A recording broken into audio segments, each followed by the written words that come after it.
আসসালামু আলাইকুম, কেমন আছেন আপনারা? আজকে করব আমরা বেগুন ফ্রাই। তাহলে চলেন শুরু করি। প্রথমে আমরা ধুয়ে নেব। ধুয়ে নেওয়ার পরে পরিষ্কার করা শেষ হলে আমরা বেগুন ফ্রাইটা করার জন্য দেখেন 2 ধরনের বেগুন নিয়েছি। এখন আমরা বেগুনগুলা কেটে নেব।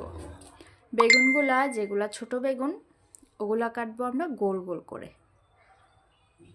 আর যেগুলো লম্বা বেগুন ওগুলো কাটবো লম্বাতে। তাহলে দেখতেও সুন্দর লাগবে, খেতেও সুস্বাদু হবে।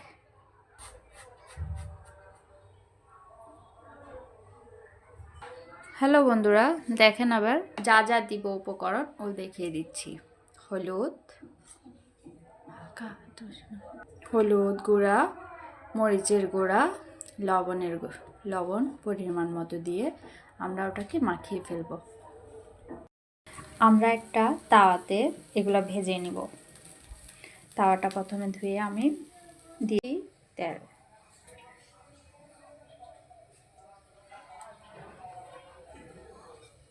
তেল গরম হয়ে আসলে আমরা একের পর একটা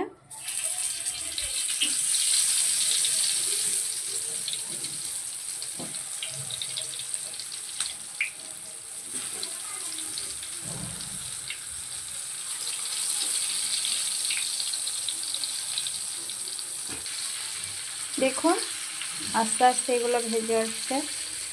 এবার আমরা একটু উল্টিয়ে দিব।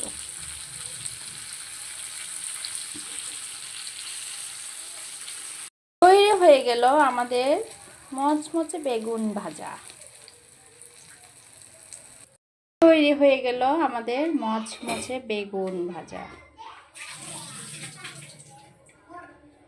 মাশাআল্লাহ মাশাআল্লাহ।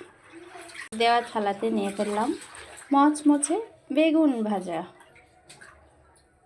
লাইক আর কমেন্ট করতে ভুলবেন না কিন্তু। পরিবেশন হচ্ছে গরম গরম ভাতের সাথে ভাজা। জাস্ট অসাধারণ। মাশাআল্লাহ মাশাআল্লাহ। ধন্যবাদ সবাইকে।